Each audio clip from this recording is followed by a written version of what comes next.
Hello friends, welcome back to my YouTube channel Ravi agent science. Friends, आज की इस lecture में हम फसलों के वर्गीकरण को समझेंगे कि फसलों को किस तरीके से वर्गीकृत किया जा सकता है। साथ साथ जानेंगे फसलें क्या हैं, फसलों को हम किस तरीके से डिफाइन कर सकते हैं और क्या क्या हो सकते हैं फसलों के वर्गीकरण के आधार, इस बात को भी जानेंगे। ये टॉपिक आपके प्रतियोगी परीक्षाओं के लिए बहुत ही ज़्यादा महत्वपूर्ण टॉपिक है और विभिन्न प्रकार की प्रतियोगी परीक्षाओं में बार बार पूछा जाता है। तो इस लेक्चर को बड़े ध्यान से देखिएगा और जो भी इम्पोर्टेंट टॉपिक, जो भी इम्पोर्टेंट पॉइंट्स आपको लगे उसको नोट डाउन भी कर लीजिएगा। आइए लेक्चर को स्टार्ट करते हैं। तो साथियों, पहले जानते हैं कि क्रॉप्स क्या हैं, फसल क्या है। तो साथी, क्रॉप्स को हम कह सकते हैं कि क्रॉप्स, जिसे हम फसल कहते हैं, फसल की कैटेगरी में ऐसे पौधे आते हैं जो हर्बेसियस टाइप के होते हैं, जो शाकीय पौधे होते हैं। जैसा कि आपको पता है कि अरिस्टोटल ने जो है, जिन्हें हम अरस्तु कहते हैं, उन्होंने जो पौधों को 3 कैटेगरी में डिवाइड किया था। एक हर्ब श्रेणी वाले, श्रब श्रेणी वाले और ट्री श्रेणी के। तो जो हर्ब श्रेणी के जो पौधे होते हैं, जो शाकीय पौधे होते हैं, जिन्हें हम शाकीय पौधे कहते हैं, तो शाकीय पौधों को ही क्रॉप्स के नाम से जाना जाता है या फील्ड क्रॉप्स कहते हैं।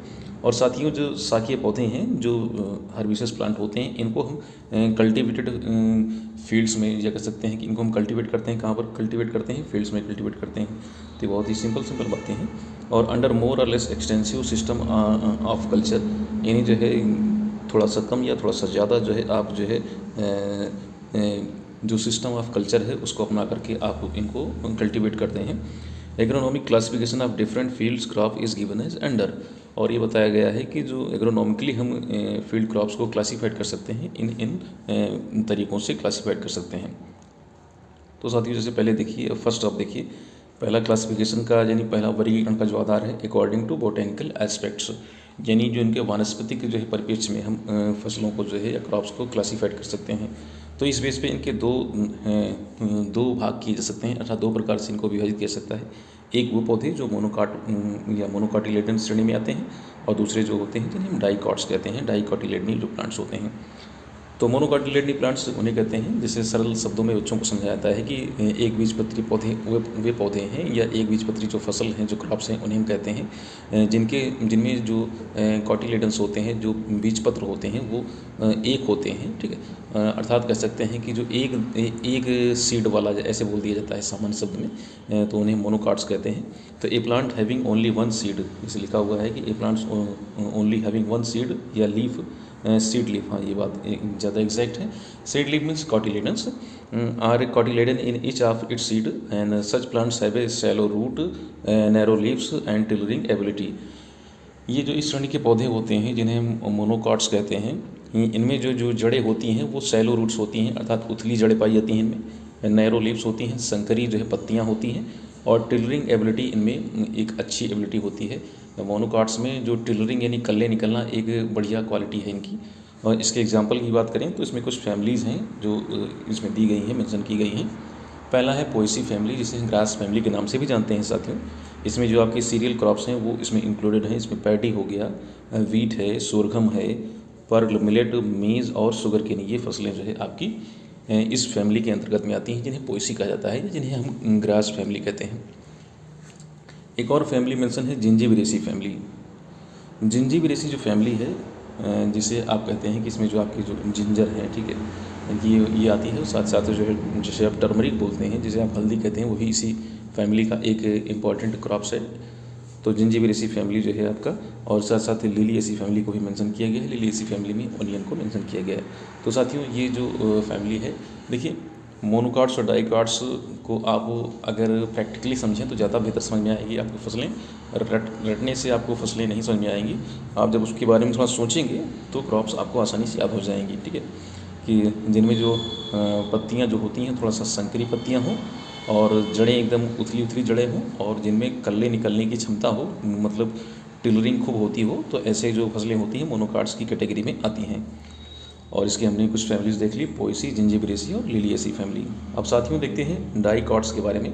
द्विबीजपत्री, जिन्हें हम पौधे कहते हैं। तो द्विबीजपत्री जो पौधे होते हैं, इनकी क्या क्वालिटीज़ होती हैं, इनकी क्या खूबियाँ होती हैं। तो साथियों, द्विबीजपत्री पौधों की खूबियों के बारे में बात करें तो जैसा कि अभी मोनोकाट्स के बारे में हमने पढ़ा था, तो मोनोकाट्स में ये बताया गया था कि ये जो पौधे होते हैं मोनोकाट्स वाले, इनमें जो है, इनको हम कह सकते हैं कि एक दाल वाले पौधे होते हैं। तो डाइकॉट्स के बारे में बताया जाता है कि ये दो दाल वाले पौधे होते हैं, अर्थात इनमें कॉटिलेडन्स की संख्या 2 होती है। जब ये जर्मिनेट होते हैं तो इनमें 2 पत्तियाँ पहले दिखाई देती हैं। इस टाइप से कुछ इनकी क्वालिटीज़ दिखाई देती हैं। The plant having 2 seeds leaf are cotyledon in each of its seed, and such plant have a deep taproot, broad leaves and branching ability.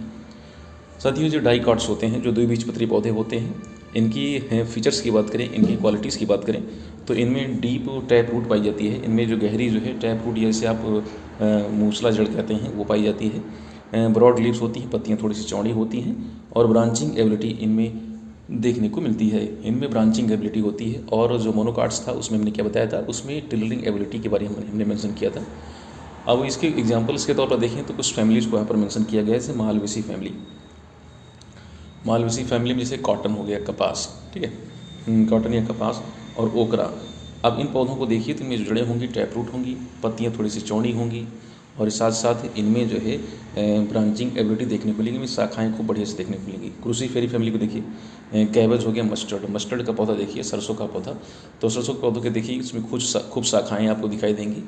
Tillers नहीं दिखाई देंगे, टिलर्स जो है नीचे से एक ही स्टेम निकलेगा और बाकी ब्रांचिंग होगी खूब बढ़िया से। और कैबेज की बात करें तो कैबेज भी इसी फैमिली का है। सोलेनेसी फैमिली देख लीजिए, सोलेनेसी फैमिली में आपकी जो वेजिटेबल्स इंपॉर्टेंट हैं, जैसे आपके पोटैटो हो गया, ब्रिंजल हो गया, टोमेटो हो गया, और साथ साथ आपका टोबैको भी इसी फैमिली का माना जाता है। और लेग्यूमिनेसी फैमिली है आपका, जिसे आप दाल कुल कह देते हैं। तो इस फैमिली के तो आप बिना जो है कुछ सोचे समझे, ये माना जाता है कि डाइकॉट्स में जिनमें हम उनको तोड़ें बीज को, 2 भागों में आसानी से टूट जाएं, उन्हें हम डाइकॉट्स कह देते हैं। तो दालें जो हैं, जो पल्सेस होती हैं, वो इसका एक अच्छा एग्जाम्पल मानी जाती हैं। तो इसमें आपका ग्राउंड नट हो गया, पिजन पी हो गया, ग्राम हो गया, पी है, मूंग बीन है, और उर्द बीन, ये जो है ये अच्छा एग्जाम्पल मानी जाती हैं डाइकॉट्स का। और साथ साथ एक फैमिली और मेंशन की गई है, टिलियेसी फैमिली। टिलियेसी फैमिली में से जूट है और सनहम्प, जिसे आप सनई कहते हैं, ये इसका अच्छा एग्जाम्पल है। तो याद रखिएगा मोनोकाट्स और डाइकॉट्स। साथियों, अभी एग्जाम्पल्स खत्म नहीं हुए हैं, कुछ और जो है फैमिलीज़ यहाँ पर मेंशन की गई हैं। जैसे लाइनेसी फैमिली है, लाइनेसी में आप लिंसेड आता है, जिसे आप अलसी कहते हैं। यूफोरबिएसी है, यूफोरबिएसी फैमिली, इस फैमिली में आपका कस्टर है, जिसे आप अरंड बोलते हैं। और कंपोजिटी फैमिली में आपका सनफ्लावर है, सूरजमुखी। और चिनोपोडिएसी फैमिली में शुगर बीट देखने को मिलता है। तो ये साथियों कुछ इंपॉर्टेंट फैमिलीज़ हैं। ये भी पूछ लिया जाता है कि जो फैमिलीज़ जो हमने यहाँ पर मेंशन किया हुआ है, ये पूछ लिया जाता है कि ये इनमें से कौन सी फैमिली जो है मोनोकाट्स प्लांट्स के अंतर्गत आती है। तो इसको भी ध्यान रखिएगा, और एग्जाम्पल तो आपको आने ही चाहिए। अगला क्लासिफिकेशन देखते हैं। तो जो दूसरा क्लासिफिकेशन यहाँ पर जो मेंशन किया गया है वो है according to season of growth, यानी सीजनल बेस पे कह सकते हैं कि जो फसलें हैं, जो क्रॉप्स हैं, वो किस सीज़न की हैं। तो साथियों, ये तो मुझे लगता है कि ऐसा कोई विद्यार्थी नहीं होगा जिसको ना पता हो कि जो सीज़न जो होते हैं, फसलों की सीज़न जो होते हैं, वो 3 माने जाते हैं, खरीफ का सीज़न, रबी का सीज़न और समर सीज़न। खरीफ का सीज़न जिसे हम कहते हैं कि मानसून जो सीज़न जिसे माना जाता है, तो खरीफ और मानसून सीज़न। रबी या जिसे हम विंटर का सीज़न कहते हैं। साथियों, जब अपने यहाँ खासकर उत्तरी भारत में जब बारिश की शुरुआत होती है, तब जो है मानसून जब आता है तब खरीफ की फसल की शुरुआत हो जाती है। धान मुख्य रूप से इसकी प्रमुख फसल है। तो उस समय जो है मानसून के आने के साथ ही खरीफ सीज़न की शुरुआत होती है। फिर सर्दियों के समय जब गेहूँ की बुआई होती है तो रबी की सीज़न होती है। और गेहूँ की कटाई के बाद जब वीट को हार्वेस्ट किया जाता है तो उसके बाद जो सीज़न, जो 2 से 3 महीने का सीज़न बचता है, 3 महीने का लगभग, तो वो आपका इसे मान लिया जाता है समर सीज़न या हॉट वेदर, या इसे जायद का सीज़न ही बोल देते हैं। तो समझते हैं एक एक करके। तो पहले जो खरीफ या monsoon season, crops are grown in the month of June July. ये जो फसलें होती हैं इनकी बुआई की जाती है या इनको सो किया जाता है जून और जुलाई महीने में। एग्जाम्पल देखें तो पैडी हो गया, पिजन पी हो गया, ग्राउंड नट हो गया और सोरगम हो गया। ये कुछ इंपॉर्टेंट एग्जाम्पल हैं इसके साथियों। नेक्स्ट अगला एग्जाम्पल देखें तो साथियों, नेक्स्ट अगली जो क्रॉप है हमारी वो है आपका रबी या विंटर वाली सीजनल क्रॉप्स। और इसमें क्रॉप्स जो होती हैं वो अक्टूबर और नवंबर में।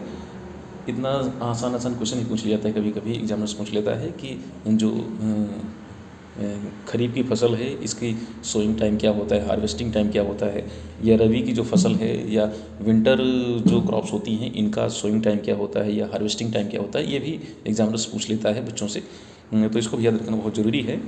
एग्जाम्पल देखें इसमें, तो इसमें वीट है, ग्राम है जिसे आप चना कहते हैं, मस्टर्ड, क्यूमन है, जीरा, फेनुग्रीक मेथी है, ऑनियन या प्याज है। ये सब कुछ महत्वपूर्ण फसलें हैं जो आती हैं रबी सीजन वाली। और इनकी जो हार्वेस्टिंग होती है, वैसे सोइंग तो इनकी विंटर सीजन में होती है, लेकिन हार्वेस्टिंग करते समय जो है गर्मियों का सीजन आ जाता है। खरीफ वाले में देखें तो इसमें इनकी जो सोइंग होती है वो गर्मियों के समय में सोइंग की जाती है, लेकिन हार्वेस्टिंग जब करते हैं तब सर्दियों का समय आ जाता है। और अगली है आपका समर और हॉट वेदर।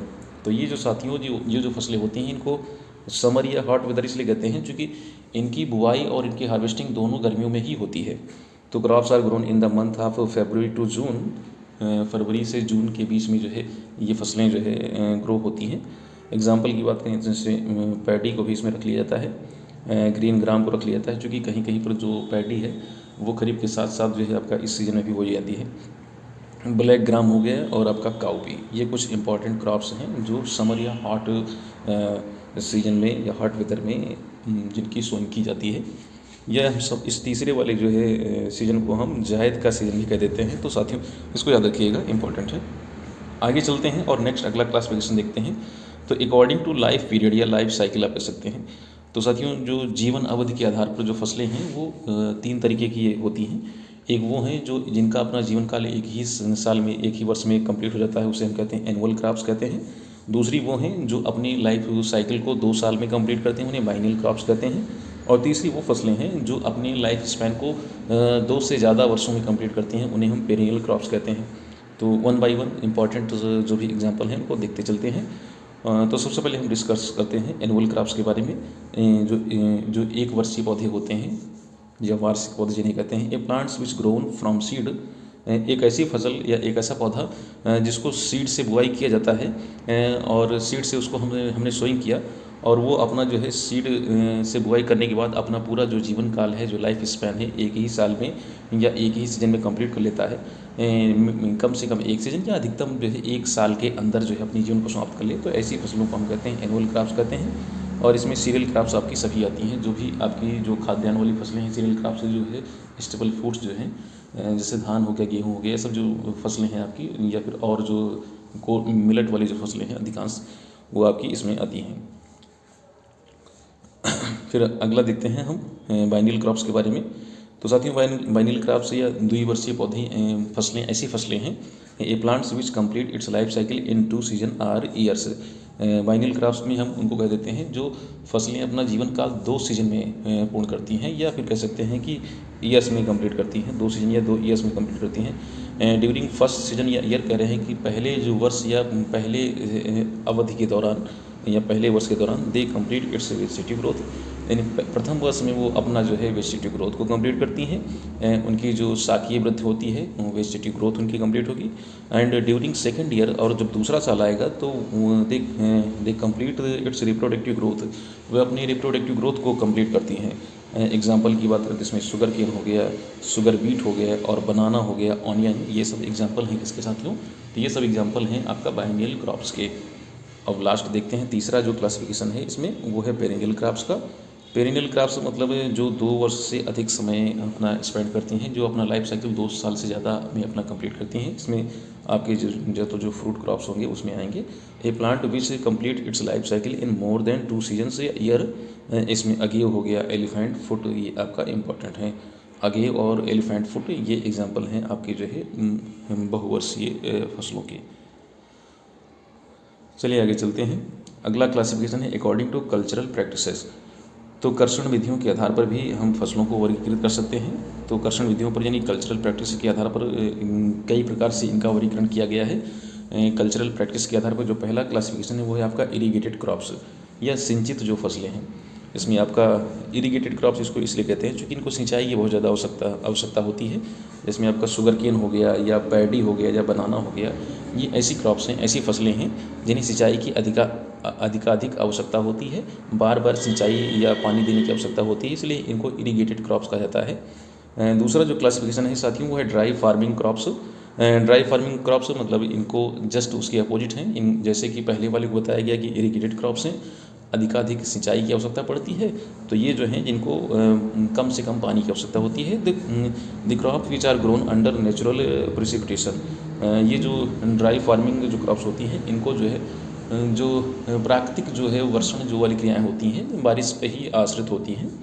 जैसे आपका सोरघम हो गया, बाजरा हो गया, ग्राउंडनट हो गया और नगली, ये इसके कुछ एग्जाम्पल हैं। अगला प्रश्न अगला टाइप्स देखिए, sole crops. Sole crops, one crop variety grown alone in pure stand at normal density. Sole crops उस क्रॉप को कहते हैं जब एक क्रॉप को जो है पूरे साल जो है पूरे साल बोया जाता है, या एक क्रॉप्स जो है पूरे साल तक खड़ी रहती है, ऐसी क्रॉप्स को one crop variety grown alone in pure stand at normal density. एक जो क्रॉप है उसको पूरे साल सामान्य अवस्था में वो पड़ी रहती है, तो उसे हम कहते हैं सोल क्रॉप्स कहते हैं, सिंगल क्रॉप्स बोल सकते हैं इसे। अगली है आपका मोनोक्रॉपिंग। मोनोक्रॉपिंग क्या है? तो साथियों, the repetitive growing of the same crop on the same piece of land. कह रहा है कि जो कोई पर्टिकुलर लैंड है, जो कोई ज़मीन का विशेष टुकड़ा है, कोई विशेष क्षेत्र है, कोई प्लॉट है, उसी एक निश्चित प्लॉट पर जो है किसी क्रॉप को बार बार बोना जो है उसे कहते हैं मोनोक्रॉपिंग कहते हैं। मोनोक्रॉपिंग में किसी विशेष फील्ड पर किसी विशेष क्षेत्र में किसी एक क्रॉप को रिपीट करके बोना मोनोक्रॉपिंग कहलाता है। The repetitive growing of the same crop on the same piece of land is called monocropping. इस वजह से ग्राउंडनट इन सौराष्ट्र रीजन, जैसे सौराष्ट्र का जो क्षेत्र है वहाँ पर ग्राउंडनट को बार बार बोना, तो उस विशेष क्षेत्र के लिए जो ग्राउंडनट जो है मूंगफली की जो फसल है वो मोनोक्रॉपिंग की कैटेगरी में आएगा। अगला है इंटरक्रॉपिंग। इंटरक्रॉपिंग क्या है? तो साथ ही समझते हैं इंटरक्रॉपिंग के बारे में। तो इंटरक्रॉपिंग जो है कह सकते हैं growing two or more crops simultaneously on the same piece of land in different rose.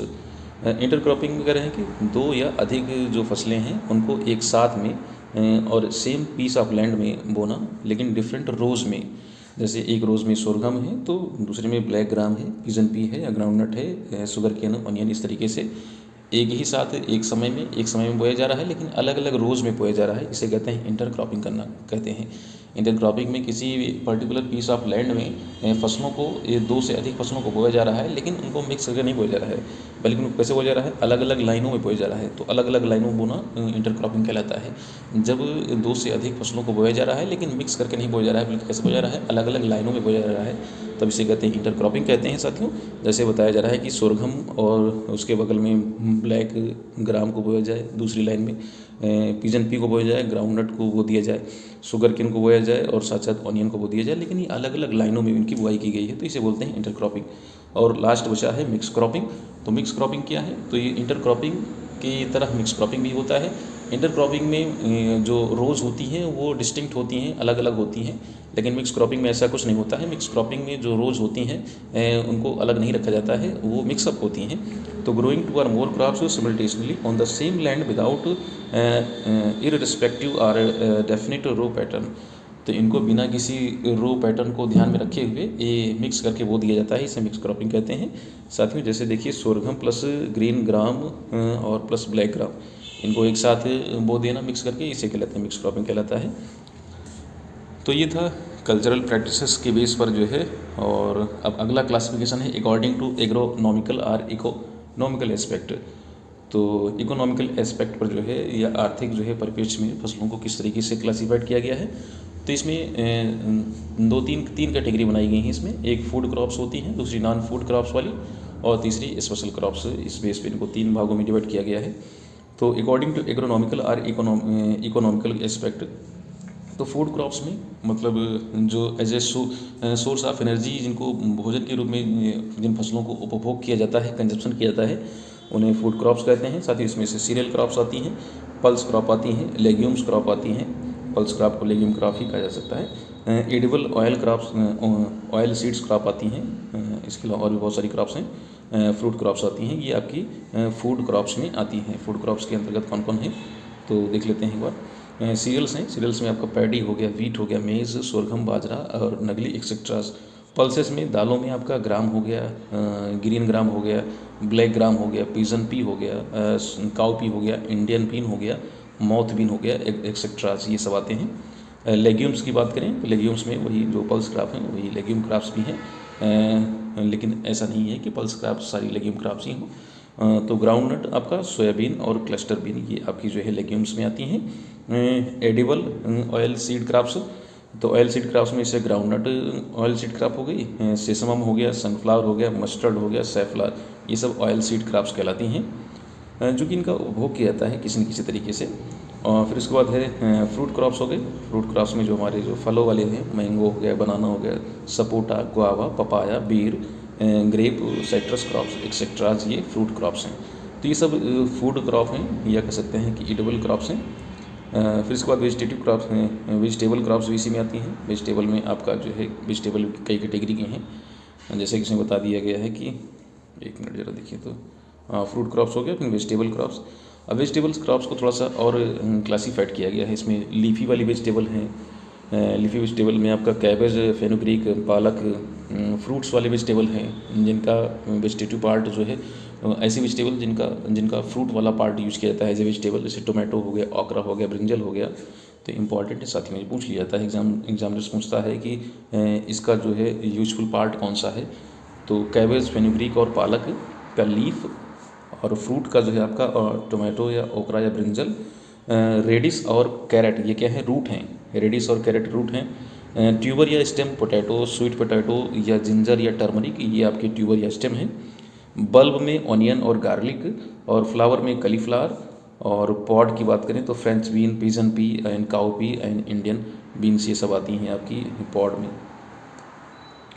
Next अगला जो क्लासिफिकेशन है साथियों, ये तो पहला था फूड क्रॉप्स का, अब दूसरा है नॉन फूड्स का। मतलब जो हम कंजप्शन नहीं करते हैं, बल्कि कोई न कोई कंजप्शन तो करता ही होगा, लेकिन फिलहाल हम लोग नहीं करते, या फिर हमारे किसी अन्य काम में आता है। जैसे इसमें हो गए, जैसे फॉरेज या फॉडर क्रॉप्स, चारे वाली फसलें। तो ये चारों वाली फसलों को तो हम लोग यूज नहीं करते हैं, लेकिन एनिमल्स जो कैटल्स हैं, वो जो अन्य जंतु हैं, उनको दिया जाता है। फाइबर क्रॉप्स ये हमारे काम में नहीं आती हैं खाने के, लेकिन इनको हम यूज करते हैं एज ए टेक्सटाइल इंडस्ट्री में रॉ मटेरियल के रूप में, या फिर और भी इनके बहुत सारे यूजेज हैं। तो फॉरेज क्रॉप्स या फॉडर क्रॉप्स जिन्हें कहते हैं, चारे वाली फसलें, इसमें लूसर्न हो गया, बरसीम हो गया, हाइब्रिड नेपियर ग्रास हो गई, ये आपके फॉरेज या फॉडर क्रॉप्स में हैं, चारे वाली फसलें। फाइबर क्रॉप्स रेसे वाली फसलें, रेसे वाली फसलों में कॉटन हो गया, जूट हो गया, सनहम, सनई हो गया। नॉन एडिबल ऑयल सीड में, ऑयल सीड क्रॉप्स तो हैं लेकिन इनको खाया नहीं जाता है, नॉन एडिबल में है। तो इसमें कैस्टर हो गया, लेनसीड हो गया, ठीक है, और ये लुब्रिकेंट्स बनाने में काम आते हैं, या फिर इनके और भी कोई काम हो सकते हैं, कोई मेडिसिनल यूज हो सकता है, खाने में नहीं बल्कि अप्लाई करने में। शुगर क्रॉप्स हो गया, तो शुगर क्रॉप्स में जो है आपका शुगर केन और शुगर बीट, ये हो गया। डाइज हो गया, मतलब कलर के लिए, तो इसमें सैफफ्लावर और इंडिगो, सैफफ्लावर और इंडिगो। सैफफ्लावर मतलब कुसुम जिसे आप कहते हैं, और इंडिगो तो आप जानते हैं नील। नारकोटिक्स क्रॉप, नारकोटिक्स क्रॉप में कौन से हैं, नारकोटिक्स मतलब ये ऐसी क्रॉप्स हैं जिससे जो है आपको जो है थोड़ा सा जो है नशे वाली जो कंडीशन हो जाती है ना, जो कहते हैं। तो इसमें जैसे आपके टोबैको हो गया, कॉफ़ी हो गया, टी हो गया, ओपियम हो गया, पॉपी हो गया, और चिकोरी हो गया। तो याद रखिएगा, जो आपको लग रहे हैं कि नए नए नाम हैं, इनको आप जरूर अंडरलाइन कर लीजिएगा, इनको आप जरूर याद रखिएगा। नारकोटिक्स का जैसे चिकोरी पूछ लिया जैसे आपसे कि चिकोरी किस प्रकार की क्रॉप है, आपको ऑप्शन देख, शुगर क्रॉप्स में आता है, डाई में आता है, ड्रग्स में आता है, स्पाइसेस में आता है, या नारकोटिक्स में आता है। तो आपको ये जो आपको नए नाम लग रहे हैं, इनको आप विशेष रूप से ध्यान रखिएगा। चिकोरी एक प्रकार की नारकोटिक क्रॉप्स है। ड्रग्स या मेडिसिनल क्रॉप्स में इसबगोल हो गया, ये आपका जेथी मध हो गया, सेना हो गया, या करिएतू हो गया, ये सब आपके आते हैं ड्रग्स या मेडिसिनल क्रॉप में। और लास्ट बचा हुआ है इसमें spices and condiments. Spices and condiments में आपका कार्डमम हो गया, क्यूमिन हो गया, ब्लैक पेपर हो गया, कोरिएंडर हो गया, फेनल हो गया, और फेनुग्रीक, ये सब आपके स्पाइसेस हैं, ये कॉन्डिमेंट्स हैं। एक और बचा हुआ है special purpose crops. Special purpose crops में आपकी कुछ हैं रो क्रॉप्स जिन्हें कहते हैं, सपोर्ट क्रॉप्स हो गया, विंड ब्रेक क्रॉप्स हो गया, कवर क्रॉप्स हो गया, साइलेज क्रॉप्स हो गया, कैश क्रॉप हो गया, ग्रीन मैन्यूर क्रॉप्स हो गया, पैस्चर क्रॉप हो गया, कैच क्रॉप्स हो गया, ट्रैप क्रॉप हो गया, नर्स क्रॉप हो गया, कंपेनियन क्रॉप्स हो गया, मिक्स्ड क्रॉप हो गया। साथियों ये हैं स्पेशल क्रॉप्स वाली। चलिए वन बाई वन समझते हैं इनको भी। तो स्पेशल क्रॉप्स में पहले है आपका रो क्रॉप्स। तो रो क्रॉप्स इसको इसलिए कहा जाता है क्योंकि ये एक विशेष रो में बोई जाती होंगी, है ना। जैसे crops which are grown in rows with uniform spacing throughout the field, जैसे कॉटन हो गया, कैस्टर हो गया, सोरगम हो गया। तो साथियों इन्हें रो क्रॉप्स इसलिए कहा जाता है क्योंकि जब इनको सोइंग किए जाते हैं तो इनको विशेष रो में बोया जाता है। इनको लाइनिंग का विशेष ध्यान रखा जाता है, इनको पंक्तिबद्ध होकर के बोया जाता है। सपोर्ट क्रॉप्स क्या है, तो certain fast growing crops work as a support और वाइन क्रॉप्स। सपोर्ट क्रॉप्स ये ऐसी क्रॉप्स होती हैं जिनकी ग्रोथ जो होती है काफ़ी फास्ट होती है और इनको सपोर्ट की आवश्यकता होती है। जैसे आपका कैस्टर हो गया, certain fast growing crops work as a supporter to vine crops. अच्छा, ये सपोर्ट क्रॉप्स ये दूसरे को सपोर्ट करते हैं। कैस्टर हो गया, सेरी in betel vine and sorghum in cowpea. ठीक है, सपोर्ट क्रॉप्स ऐसी क्रॉप्स हैं जो अपनी एक सहयोगी क्रॉप्स को जो है सपोर्ट करने का काम करती हैं। जैसे कैस्टर की बात कर रहा है, कैस्टर ये जो है आपका बेटल वाइन को सपोर्ट करता है, और आपका ये जो सोरगम है ये काउपी या बीन को जो है सपोर्ट करने का काम करता है, तो इसे सपोर्ट क्रॉप्स कहते हैं। अगली है विंड ब्रेक क्रॉप्स। तो विंड ब्रेक क्रॉप्स कौन सी क्रॉप्स हैं? तो साथियों, crop which are grown on boundaries to protect the wind crop from wind. Wind crops ऐसी क्रॉप्स, विंड ब्रेक क्रॉप्स ऐसी क्रॉप्स हैं जो बाउंड्रीज पे लगाई जाती हैं और जिनका काम होता है क्या, फील्ड क्रॉप्स को प्रोटेक्ट करना। किससे? विंड से, हवा से जो बचाती हैं उन्हें कहते हैं हम विंड ब्रेक क्रॉप्स कहते हैं। कवर क्रॉप्स क्या हैं? तो cover crops are grown primarily to cover the soil and to reduce the loss of moisture and erosion by wind and water. Cover crops या कह सकते हैं कि इन्हें हम कहते हैं कि हिंदी में क्या बोल सकते हैं, तो हिंदी मुझे नहीं याद आ रही इसमें। ये कवर करने के जो काम में आती हैं ऐसी क्रॉप्स जो सॉइल को कवर किए रहती हैं, तो सॉइल को कवर करती हैं, तो ये सॉइल की मॉइस्चर को बचाती हैं साथियों, सॉइल की मॉइस्चर को कम से कम लॉस होने से बचाती हैं, और साथ साथ ये है सॉइल इरोजन से भी जो है बचाने का काम करती हैं।